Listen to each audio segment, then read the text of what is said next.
एक ऐसे समय में जब इजराइल बिल्कुल हाई अलर्ट पे है, ईरान कभी भी स्ट्राइक कर सकता है।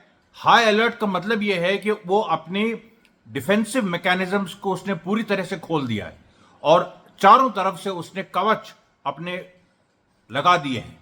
अमेरिका ने भारी मात्रा में एक इक्विपमेंट, हथियार और सेना भेजी है जो खास तौर पे डिफेंसिव है। तब भी ऐसे मौके पे जब इजराइल एकदम हाई अलर्ट पे है, जब अपनी पूरी मुस्तैदी के साथ जब इजराइल है, तब फिर ऐसा कैसे हो जा रहा है कि हिजबुल्लाह के जो एक ड्रोन, जो आज 6 अगस्त 2024 को हिजबुल्लाह के ड्रोन 20 किलोमीटर इजराइल के अंदर घुस गए।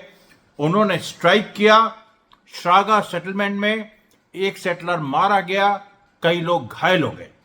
उसके बाद आयरन डोम पूरी तरह से फेल हो गया जब दूसरी बार फिलिस्तीनी रेजिस्टेंस ने उसी के पास, श्रागा के पास मारा। आयरन डोम फेल हो गया। उसके बाद तीसरी चीज, गाजा से लॉन्ग रेंज रॉकेट्स लगातार उनका बम्बार्डमेंट नॉर्थ और साउथ दोनों में जारी है। कई इजरायली सेटलमेंट्स खाली, वहां पर खाली कराया जा रहा है जो कि गाजा से सटे हुए हैं। और उसके बाद जो इजरायली मीडिया ने कहा है कि how can the chief of staff lead an attack on Iran when the military bases he is responsible for are being stormed. मतलब जो चीफ ऑफ स्टाफ है, जो कि जनरल है, या जो एकदम जो जैसे इस केस में जो हलेवी है, चीफ ऑफ स्टाफ, वो कह रहे हैं हम ईरान पे हमला करेंगे। वो ईरान पे हमला कैसे कर सकते हैं जब इजराइल के अंदर घुस के लोग स्टॉर्म कर रहे हैं और बुरी तरीके से जो उनका डिफेंसिव मैकेनिज्म है वो लगातार उसको भेद रहे हैं। साथियों, अमरीश मिश्रा स्वीक में आपका स्वागत है। आज देखिए, मैंने एक वीडियो विनेश फोगाट की एक स्टनिंग जो विक्ट्री हुई उस पर डाला। उसके जो राजनीतिक जो उसके पहलू हैं, ये कैसे मोदी की गिरावट की शुरुआत है। मैं एक वीडियो बांग्लादेश पे भी करना चाहता था एक और, क्योंकि बहुत सारी नई इंफॉर्मेशन मिली है। लेकिन ये बात साफ हो गई है कि वहां जो हुआ उसमें कहीं ना कहीं जनता का जन विद्रोह था, वो एक जेन्युइन जन विद्रोह था और उसकी वजह से वो मेन कारण था। उसके बाद उसमें चाहे मोसाद हो, CIA, उसने अपनी रोटी सेकने की पूरी कोशिश वो कर रहा है। उधर से चाइना और रशिया भी पूरी तरह से मुस्तैद हैं और वो लोग भी इस पूरी सिचुएशन में को एक ऐसी दिशा में ले जाना चाहते हैं जो इजराइल विरोधी हो। लेकिन उसमें कुछ ऐसी भी ताकतें बांग्लादेश की सेना में भी हैं जो उस तरह की हैं, जो राइट विंग के साथ हैं और अमेरिका के साथ हैं और इजराइल की पक्षधर है। तो इसलिए वो भी एक संघर्ष बांग्लादेश में चल रहा है। नरेंद्र मोदी की जो नीति है वो बुरी तरह फेल हो गई है। मुझे अलग वीडियो एक बनाना चाहिए था, लेकिन मैं कल बना दूंगा। पूरी तरह से नरेंद्र मोदी की जो नीति है वो फेल इसलिए हो गई कि पूरे इंडियन सब कॉन्टिनेंट में जो इस्लामोफोबिया नरेंद्र मोदी ने फैलाया है, जिसकी वजह से अफगानिस्तान में वो तालिबान से एंगेज नहीं करते, यहाँ पर वो बांग्लादेश में जमात इस्लामी को ज़बरदस्ती डिमोनाइज किए हुए हैं। पाकिस्तान से तो खैर एक दूसरी तरह का इक्वेशन है। और श्रीलंका से भी देखिए तो जो एक मोदी की जो सेक्टेरियन पॉलिटिक्स है, जो बड़ी ही एक संकुचित टाइप की राजनीति, बहुत छोटा, मतलब छोटा सोचना, छोटा करना, उसकी वजह से भारत के सारे जो नेबर्स हैं वो उनसे नाराज है। तो इस्लामोफोबिया मोदी का जो इस्लामोफोबिया है फॉरेन पॉलिसी में, हालांकि वो ये जो इस्लामोफोबिया है, क्योंकि रशिया और ईरान की ज़रूरत है भारत को, इसलिए वो फिलिस्तीन के मामले में नहीं है। फिलिस्तीन के मामले में चाह के भी मोदी कुछ नहीं कर पा रहे। अभी देखिए, आपको मैं बताता हूं कि आज जिस तरीके की पूरी घटनाएं हुई, आज देखिए एक बड़ी घटना जनिन में हुई। और जनिन की जो घटना है उसमें करीब 7 फिलिस्तीनी लड़ाके शहीद हुए। और लेकिन वो जो शहीद हुए हैं वो किस तरीके से शहीद हुए हैं, देखिए। उन लोगों ने, क्या हुआ कि जनिन में IDF ने हमला किया, जनिन वेस्ट बैंक में, और IDF ने 3 तरफ से हमला किया।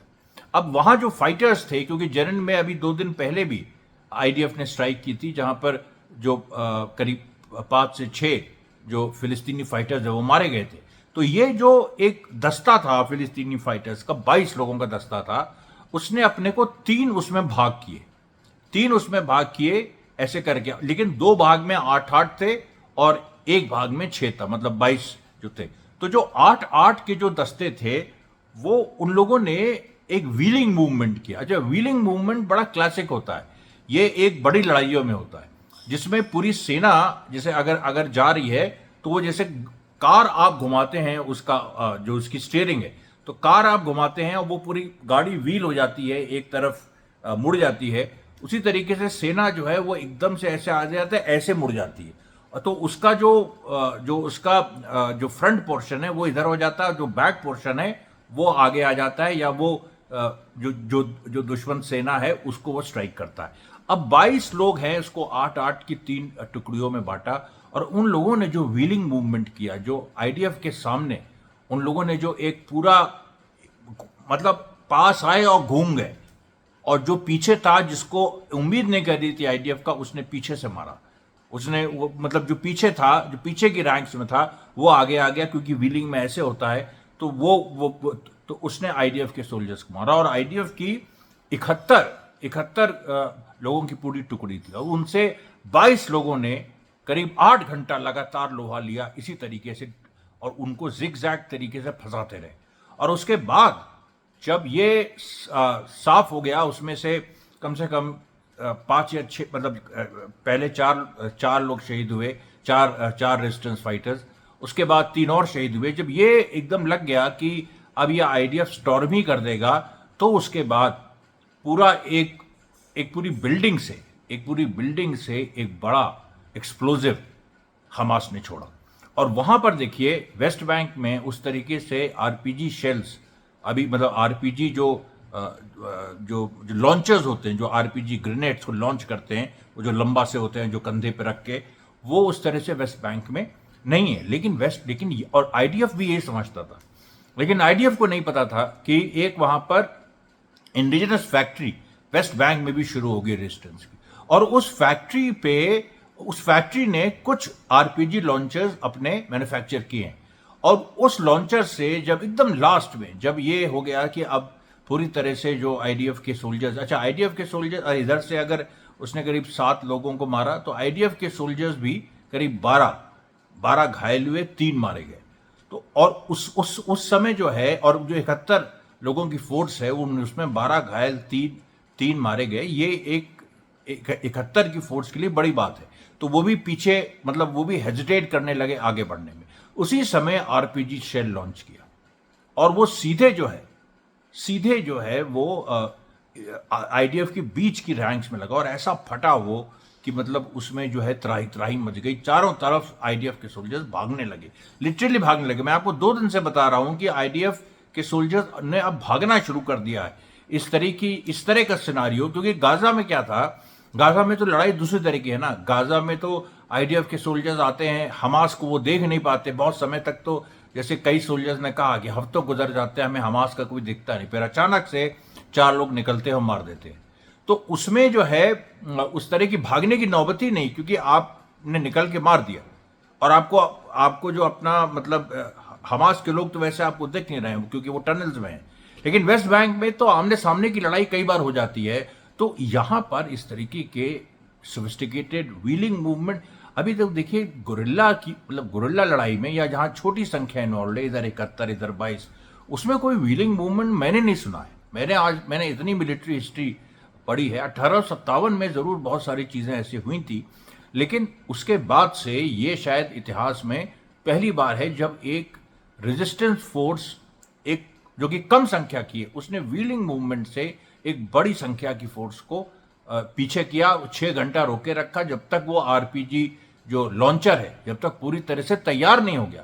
तो आपको पता है वो जो लॉन्चर है वो कल से ही बनना शुरू हुआ था, और वो जब ये लड़ाई चल रही थी तो वो बन रहा था, और जब वो बन रहा था लॉन्चर, उस समय लड़ाई चल रही थी। और उसके बाद वो जैसे ही वो पहला मतलब आप सोचिए टेस्टिंग भी उसकी नहीं हुई थी, वो लॉन्चर जिसने चलाया, जिस फाइटर ने, उसके ऊपर फट भी सकता था, क्योंकि है तो वो वहीं का लोकल मेड।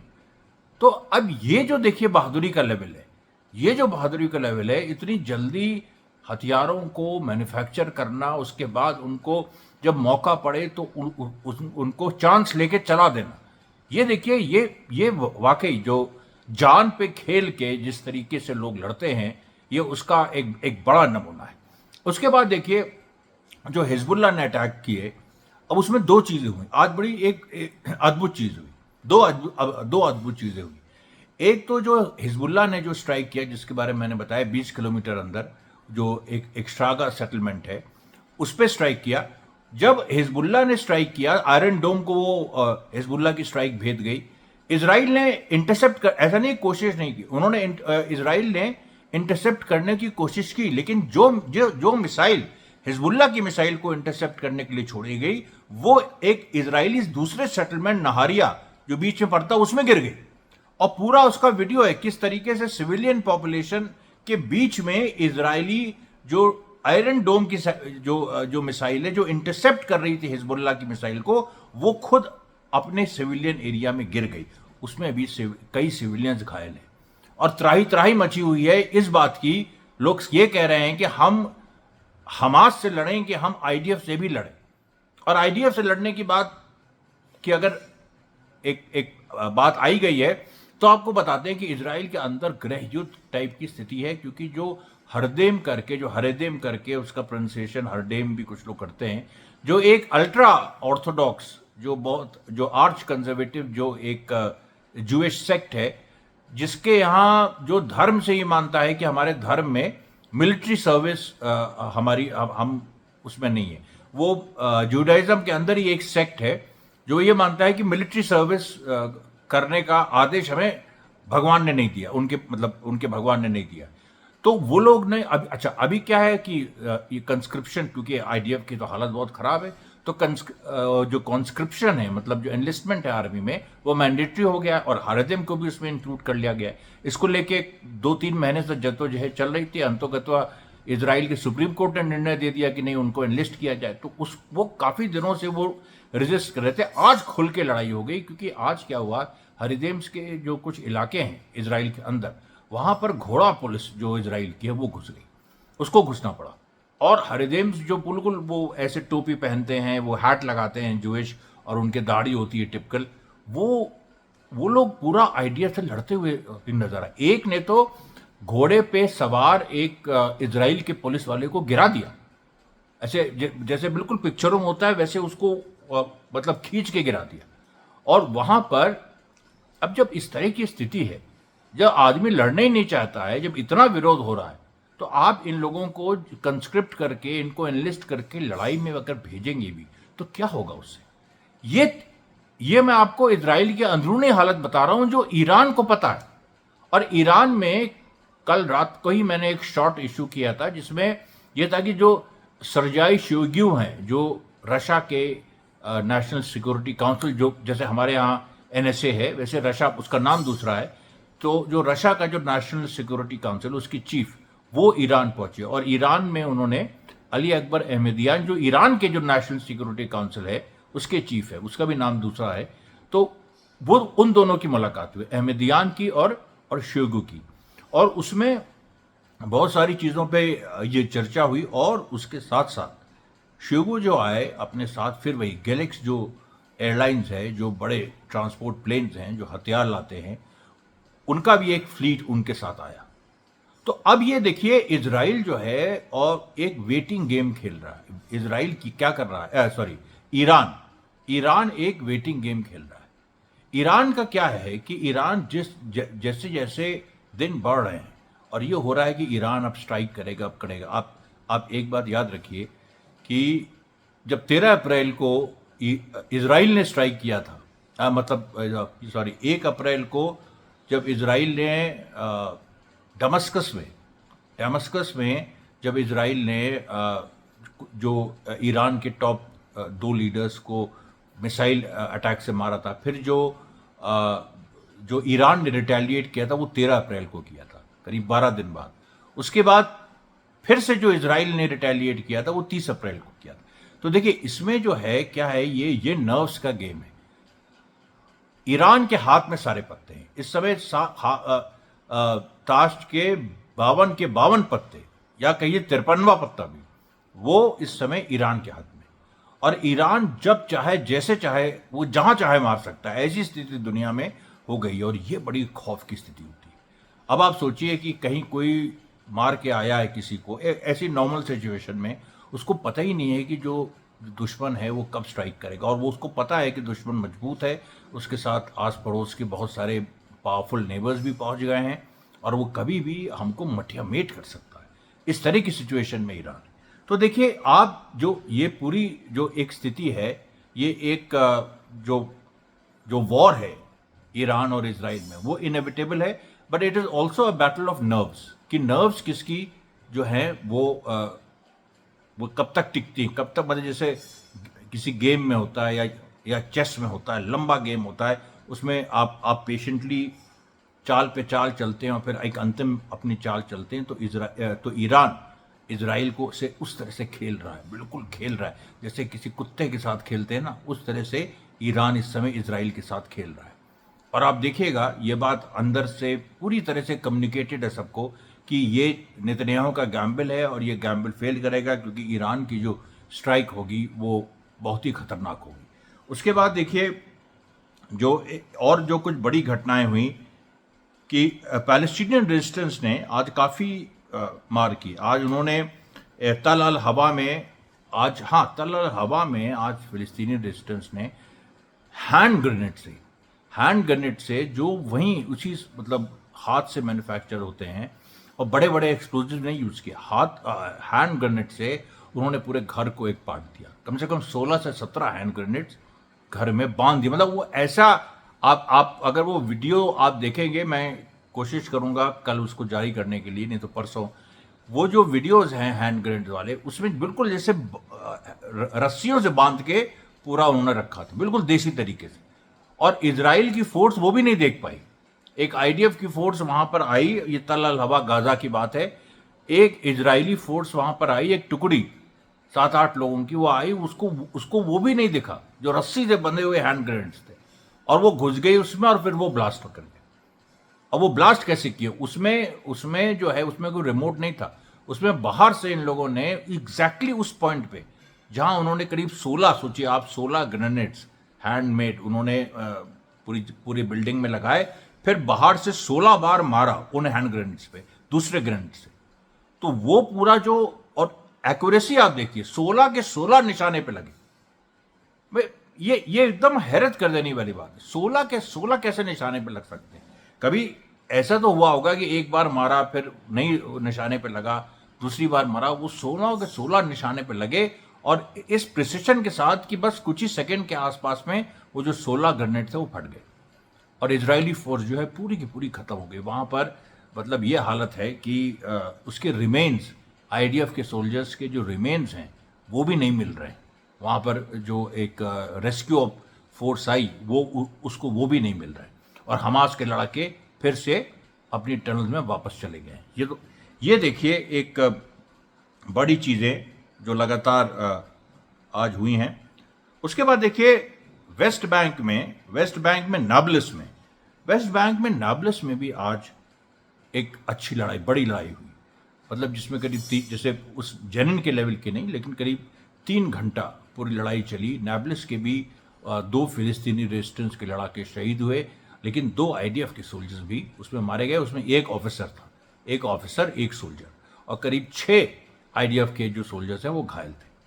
उसके बाद देखिए, राफा में ईस्टर्न राफा की में एक है जॉर्ज स्ट्रीट, और जॉर्ज स्ट्रीट में पहले भी इस तरह के भिड़ंत हुई हैं, मतलब ऐसे टकराव हुए हैं, लेकिन ये काफी समय बाद हो रहा है। जॉर्ज स्ट्रीट में दो मरकवा टैंक सीधे पैलेस्टीनियन फाइटर्स ने आरपीजी शेल से उड़ा दिए, और एक पर्सनल कैरियर जिसमें 12 इजरायली सैनिक थे उसको भी उड़ा दिया। 2 मरकवा टैंक्स और एक पर्सनल जो कैरियर था, जो कि जॉर्ज स्ट्रीट तक चला आया था, और उसको वो कर रहा था, और उसको ये लग रहा था कि यहाँ पर फिलिस्तीनी रेजिस्टेंस के लड़ाके नहीं है, तो उसने उसको मार दिया। और उसके बाद उसमें भी कई आईडीएफ के सोल्जर्स मारे गए। अभी तक इसको कहते हैं कि the Israelis are still counting their dead. जितने लोग मारे गए हैं वो अभी उनकी गिनती कर रहे हैं। देखिए, ये बात साफ हो गई है जब से ये बात हुई कि जब इजरायली पार्लियामेंट में ये बात हो गई कि 10,000 इजरायली सोल्जर्स मिसिंग है। 10,000 इजरायली सोल्जर्स मिसिंग है, मतलब मार दिए गए ना, वही तो चीज़ हुई। तो जब ये बात एक तरह से साफ हो गई, तो अब जो इजरायली सोल्जर्स बिल्कुल जैसे कीड़े मकोड़ों की तरह मर रहे हैं, उनकी कोई सुध लेने वाला नहीं, कोई आंकड़े भी नहीं। ये देखिए, नहीं, ये इवन हिटलर को मैं बताऊं आपको, दानव था, इंसान नहीं था, वो दानव था, सही बात है, लेकिन हिटलर स्टेटिस्टिक्स के मामले में बड़ा प्योर था। मतलब वो हर एक चीज, अपने कितने लोग मारे, हमने हमने कितने मारे, स्टेटिस्टिकली वो बड़ा बड़ा प्योर था। इजराइल तो बिल्कुल जैसे सड़क के गुंडे होते हैं। मतलब इसको कोई मतलब ही नहीं है अपने भी लोगों का ये स्टेटिस्टिक रखने का, दूसरे का भी ये क्या स्टेटिस्टिक्स होगा, कुछ इस तरह की चीज इजराइल में है ही नहीं। तो ये देखिए, जो एक हाँ, और एक देखिए, एक आर्मर्ड कार, एक नैमर जो जीप है, जो कि इजराइल की है, उसको भी जॉर्ज स्ट्रीट के पास उसको भी मार गिराया गया। उसके बाद देखिए, ब्रिस्टल में ब्रिटेन में जो एल्बिट की कंपनी है, क्योंकि ब्रिटेन के कई शहरों में एल्बिट जो डिफेंस मैन्युफैक्चरिंग जो कंपनी है इजराइल की, उसके कई ब्रांचेस हैं। तो ब्रिस्टल में जो ब्रांच थी, उसमें आज अद्भुत घटना हुई। आज वहां जो प्रो पैलेस्टाइन एक्टिविस्ट हैं इंग्लैंड में, उन लोगों ने एक प्रिजन वैन चुरा ली और उसको ले जाके वो एल्बिट के ऑफिस के, मतलब कंपाउंड के, ब्रिस्टल में जो ऑफिस है उसका एक बड़ा कंपाउंड है जहां मैन्युफैक्चरिंग होती है डिफेंस पार्ट्स की, वहां पर वो उसको लेके घुस गए और कई जगह उन्होंने टक्कर मार दी।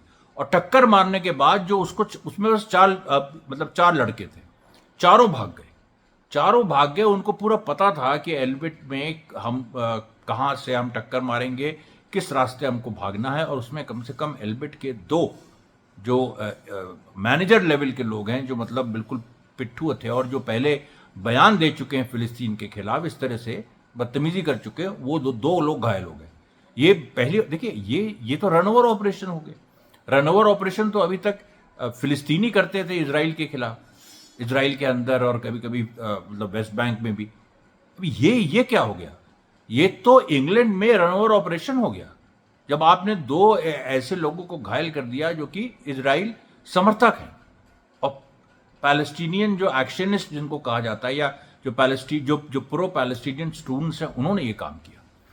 उसके बाद देखिए, बेथलेहम में आज, जेरूसलम में आज फिर एक स्टैबिंग ऑपरेशन हुआ, जिसमें 2 आईडीएफ के लोग जो है, 2 आईडीएफ सोल्जर्स बुरी तरह घायल हुए, एक लगभग मरनासन है, और उसको जिस फिलिस्तीनी फाइटर ने किया, उसको भी आईडीएफ ने गोली मार दी, वो शहीद हो गया। ये देखिए, अच्छा, इस तरह की एक और घटना इजराइल के अंदर हुई है।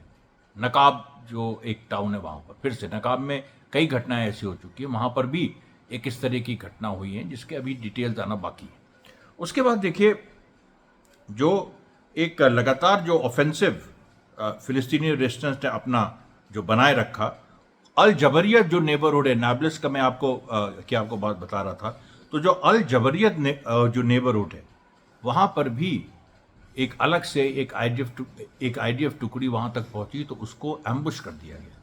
उसको एम्बुश करके उसको मारा, कई घंटे उसमें भी गोली चली और आईडीएफ पूरी यूनिट को पीछे हटना पड़ा। इस तरह से देखिए, एक ये लगातार जो घटनाएं हैं वो आज हो रही हैं। और नेत्जरीम एक्सेस पे तो आज कम से कम 6 बार फिलिस्तीनी रेजिस्टेंस ने हमला किया, 6 बार।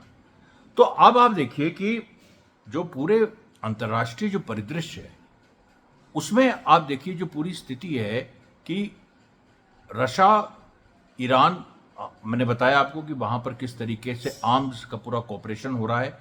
अमेरिका उस तरह से, एक और खबर आपको दूं, अमेरिका उस तरह से इजराइल की मदद नहीं कर पा रहा है, क्योंकि अमेरिका के एक तो अंदर इलेक्शंस है, उसमें वो फंसे हुए हैं, और वो अपनी उन्होंने क्रूज शिप्स भेजी हैं, सारी चीज़ें की हैं, बहुत सारे उन्होंने कोशिशें की हैं कि जॉर्डन और इजिप्ट खास तौर पे ये जाके बात करें। जॉर्डन के फॉरेन मिनिस्टर गए भी थे ईरान बात करने, लेकिन उनको वो बिल्कुल खाली हाथ वापस आए, उनको वहाँ से कुछ मिलने भी वाला नहीं। और सबसे बड़ी बात, अमेरिकन सोल्जर जो ऐन अल असद पे, जो ऐन अल असद जो कि इराक और सीरिया के बॉर्डर पे अमेरिकन बेस है, वहाँ पर इराकी रेजिस्टेंस ने 5 अमेरिकन सोल्जर्स को वहाँ घायल कर दिया, और उसमें 2 क्रिटिकल हैं। ये अल तन्फ में जो घटना हुई थी, ये जो मार्च 2024 में, ये उसकी याद दिलाता है जब 3 अमेरिकन सोल्जर्स मारे गए थे अल्तन में, और अल असद बेस में अमेरिकन सोल्जर्स 5 घायल हैं, जिसमें से मैंने बताया कि कम से कम 2 बहुत ही क्रिटिकल स्थिति में। इस तरह से देखिए पूरा आज का घटनाक्रम रहा, जो मुख्य समाचार हैं। और देखिए कल तक जो पूरी एक स्थिति है उसमें आप ये देखिएगा कि ईरान की जो टैक्टिक्स है वो यही है कि वो अपने जो उसके जिसको वेस्टर्न मीडिया प्रॉक्सीज कहता है, जैसे हिजबुल्लाह, यमन, अब यमन ने भी देखिए आज फिर से एक जहाज पे हमला किया, और अभी मतलब UKMTO जो एक यूके की मतलब एक ब्रिटिश संस्था है जो मॉनिटर करती है इस तरह के अटैक्स को, उसका एक बयान आया, वो अभी शिप का नाम नहीं आया, लेकिन यमन ने भी अटैक किया, यमन ने कल भी किया था, परसों भी किया था।